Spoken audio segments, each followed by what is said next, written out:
What is the data related to convicted persons in elections? Should convicted politicians face life ban? Why news? The Supreme Court is hearing petitions seeking a lifetime ban on convicted persons from contesting elections. Supreme court एक petition से related जिसमें convicted persons का election contest करने के लिए life time ban की demand की गई है। इससे रिलेटेड यहाँ पर हियरिंग सुप्रीम कोर्ट करने जा रही है। इट मीन्स यहाँ पर पिटिशन के अंदर डिमांड किया गया है कि जो भी कॉन्विक्टेड पर्सन्स हैं उनका इलेक्शन कंटेस्टिंग बैन होना चाहिए। What are the legal provisions? Legal provisions इससे रिलेटेड क्या है? Section 8(3) of representation of the people act 1951 provides for the disqualification of a person convicted of a criminal offence and sentenced to imprisonment for not less than 2 years. Representation of people act 1951 के section 8 के अंदर ये provision किया गया है कि अगर कोई भी पर्सन क्रिमिनल ऑफेंस में कॉन्विक्ट किया जाता है और उसको 2 ईयर से ज़्यादा 2 ईयर या इससे ज़्यादा का इम्प्रिजनमेंट होता है, वो इलेक्शन कंटेस्ट नहीं कर पाएगा। ऐसा प्रोविजन किया गया है। एक बार राहुल गांधी के अगेंस्ट इसी टाइप का इशू रेज हुआ था।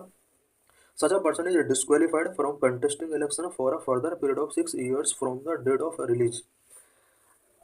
कोई भी पर्सन जो क्रिमिनल ऑफेंस या फिर जिसको 2 ईयर या इससे ज़्यादा के लिए इम्प्रिजनमेंट हुआ है, इस तरह का पर्सन 6 ईयर तक यहाँ पर इलेक्शन कंटेस्ट नहीं कर सकता।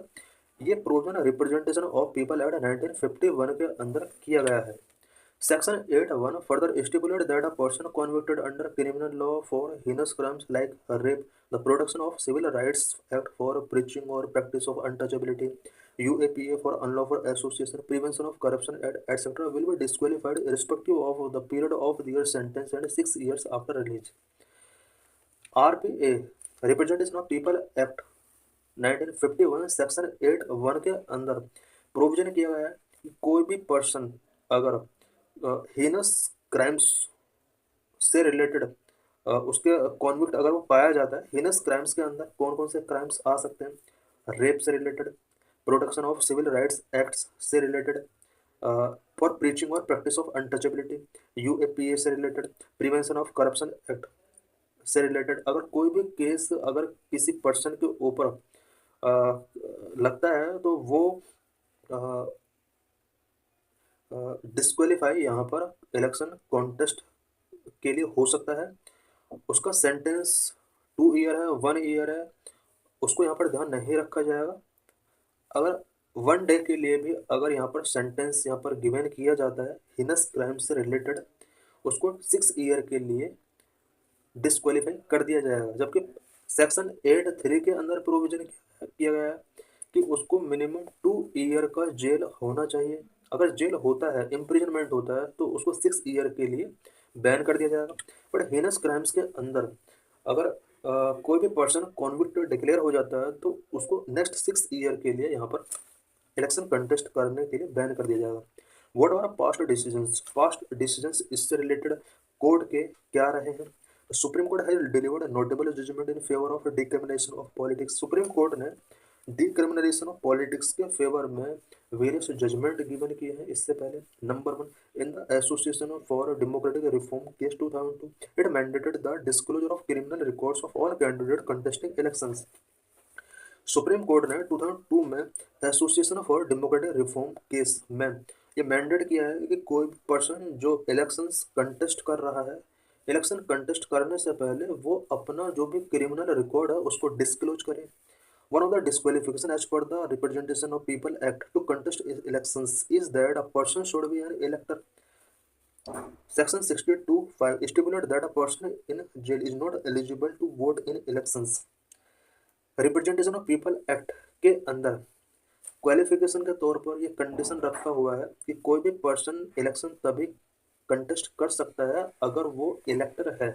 अगर वो इलेक्टर के कैटेगरी में आता है तो वो इलेक्शन कंटेस्ट कर सकता है।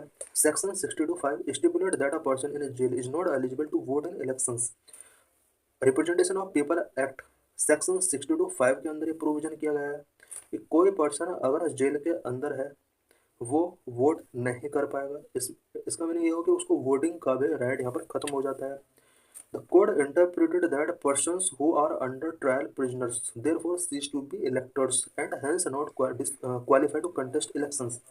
कोर्ट ने यह भी इंटरप्रेट किया कि कोई पर्सन अगर अंडर ट्रायल प्रिजनर है, यानी उसके अगेंस्ट ट्रायल चल रहे हैं बट वो प्रिजन उसको गिवन किया हुआ है, वो इलेक्टर नहीं हो सकता। इट मीन्स वो वोट देने का उसको राइट नहीं है, और इस तरह से यहाँ पर इलेक्शंस कंटेस्ट करने का भी उसको राइट नहीं दिया गया है। However, the Parliament amended the Act in 2013 to overturn this judgment, allowing under trial prisoners to contest elections। So parliament ने 2013 में इसके अंदर कुछ अमेंडमेंट किया और प्रोविजन किया कि कोई भी पर्सन अगर उसके अगेंस्ट ट्रायल चल रहा है और वो प्रिजन के अंदर है, उसको इलेक्शन कंटेस्ट करने का पावर दिया जाना चाहिए। ऐसा पार्लियामेंट ने प्रोविजन कर दिया 2013 में। इट मीन्स करंट में देखा जाए तो कोई भी पर्सन जो प्रिजन के अंदर है और उसके ट्रायल चल रहे हैं केस से रिलेटेड, तो उसको इलेक्शन कंटेस्ट करने का राइट है। बट सुप्रीम कोर्ट ने इसको डिनाई कर दिया था। पार्लियामेंट ने 2013 में अमेंडमेंट किया।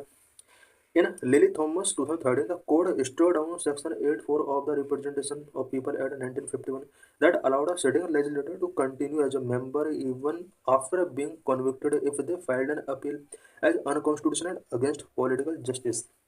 2013 में लिली थॉमस केस में कोर्ट ने रिप्रेजेंटेशन ऑफ पीपल एक्ट 1951 के सेक्शन 84 को स्ट्रक डाउन किया। 84 के अंदर प्रोविजन था कि सिटिंग लेजिस्लेचर जो भी है, अगर वो कॉन्विक्ट डिक्लेयर कर दिया जाता है और वो अपील फाइल करता है, उस केस में उसको कंटिन्यू अपनी पोस्ट पर बने रहने का राइट का प्रोविजन किया गया। बट सुप्रीम कोर्ट ने इसको अनकॉन्स्टिट्यूशनल एंड पॉलिटिकल जस्टिस के अगेंस्ट यहाँ पर डिक्लेरेशन गिवन किया।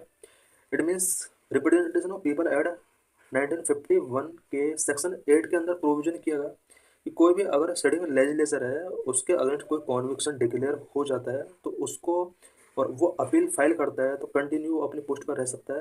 बट सुप्रीम कोर्ट ने इसको अनकॉन्स्टिट्यूशनल डिक्लेयर कर दिया। After this judgement a sitting legislature is disqualified immediately after the sentencing for a conviction. इस जजमेंट के बाद सिटिंग लेजिस्लेचर का जो डिस्क्वालिफिकेशन है उसको इम्पोज कर दिया गया। इट मीन्स उसको डिस्क्वालीफाई यहाँ पर किया जाने लगा। अब ऐसा प्रोविजन है उसको डिस्क्वालीफाई कर दिया जाएगा। Number 1 section 11 of the representation of people act 1951 provides that the election commission may remove any disqualification or reduce the period of disqualification for a convicted person। Representation of people act 1951 के section 11 के अंदर provision किया गया है कि election commission चाहे तो किसी भी कॉन्विक्टेड पर्सन के डिस्क्वालिफिकेशन को रिमूव कर सकता है और पीरियड ऑफ डिस्क्वालिफिकेशन को रिड्यूस कर सकता है। इट मीन्स यहाँ पर ये जुडिशियल पावर इलेक्शन कमीशन को भी मिला हुआ है। It utilize this power in September 2019 to reduce the disqualification period of Prem Singh Tamang incumbent CM of Sikkim from 6 years to 13 months, which allowed him to contest and win by election। Election commission ने इस power को use पहली बार सितंबर 2019 में किया जब सिक्किम के CM प्रेम सिंह तामांग को 6 year का उन्हें जो डिस्क्वालिफिकेशन यहाँ पर गिवन किया गया था उसको रिड्यूस करके 13 मंथ तक कर दिया और उन्हें इलेक्शन कंटेस्ट करने का यहाँ पर परमिशन मिल जाता है। It was a questionable decision of the Election Commission to have reduced the disqualification period of a person convicted under the Prevention of Corruption Act, considering its various recommendations to curb criminalization of politics। Election commission ने जिस तरह से Sikkim CM का जो disqualification period reduce किया था, ये questionable decision रहा है, बिकॉज ये पहली बार ऐसा हुआ कि प्रिवेंशन ऑफ करप्शन एक्ट के कॉन्विक्टेड पर्सन के डिस्क्वालिफिकेशन पीरियड को यहाँ पर रिड्यूस किया गया। What is the current petition? The current petition seek a life time ban on a convicted person from contesting election. Current petition जो यहाँ पर डाला गया है सुप्रीम कोर्ट के अंदर, उसका मेन एम यही है कि कॉन्विक्टेड पर्सन को इलेक्शन कंटेस्ट करने के लिए लाइफ टाइम बैन किया जाना चाहिए। The petitioner argue that if a convicted person is not eligible for even a junior grade government job, how could they become lawmaker 6 years after serving their sentence? Petitioner का कहना है कि convicted person अगर junior grade government job के लिए eligible नहीं है, वो डिसीजन मेकर 6 ईयर के बाद कैसे बन सकता है। Criminalisation of politics in India, India में पॉलिटिक्स का किस तरह से क्रिमिनलाइजेशन हो रहा है। A report by ADR stated that 251, 46% of the 543 elected MPs in 2024 have criminal cases against them, and 171, 31% face serious criminal charges, including rape, murder, attempt to murder, and kidnapping. ADR की एक report के according 2024 में जितने भी 543 members elect किए गए हैं, MPs elect किए गए हैं, इनमें से 46%, इनमें 251 MPs ऐसे हैं जिनके अगेंस्ट क्रिमिनल केसेस चल रहे हैं, एंड 171 अबाउट 31% ऐसे MPs हैं जिनके against serious criminal charges incorporate किए गए। Serious criminal charges such as rape, murder, attempt to murder and kidnapping से रिलेटेड चार्जेस इनके अगेंस्ट चल रहे हैं। It added that chances of winning for a candidate with a criminal background was 15.4% and against just 4.4% for a candidate with a clean background. ADR की report ये यहाँ पर findings हैं इसकी। इस फाइंडिंग के अकॉर्डिंग क्रिमिनल बैकग्राउंड वाले MPs का जो विनिंग रेट था वो 15.4% था, जबकि क्लीन बैकग्राउंड वाले मेंबर्स का विनिंग रेट यहाँ पर 4.4% था। The Law Commission in 1999 and 2014 and the Election Commission on various occasions have highlighted the need to curb the criminalization of politics. Politics का क्रिमिनलाइजेशन को कर्ब करने के लिए law commission in 1999 and 2014, election commission ने भी वेरियस ऑर्गेनाइजेशन पर यह highlight किया है कि पॉलिटिक्स का क्रिमिनलाइजेशन नहीं होना चाहिए। They have recommended that even persons against whom charges are framed by a competent court for an offence that entail punishment of more than 5 years should not be allowed to contest elections. Election commission और law commission ने ये recommend किया है कि किसी भी person के against अगर इस तरह के क्रिमिनल चार्जेस फाइंड किए जाते हैं, इलेक्शन कंटेस्ट करने के लिए अलाउ नहीं किया जाना चाहिए। What can be way forward? Meanwhile, the power vested with the Election Commission for reducing or removing the period of disqualification of a convicted person should be reviewed by the court for its constitutional validity. Election commission को जो disqualification period को reduce करने का या remove करने का जो power given किया गया है, ये कोर्ट के रिव्यू पावर में आना चाहिए और कॉन्स्टिट्यूशनल वैलिडिटी इसका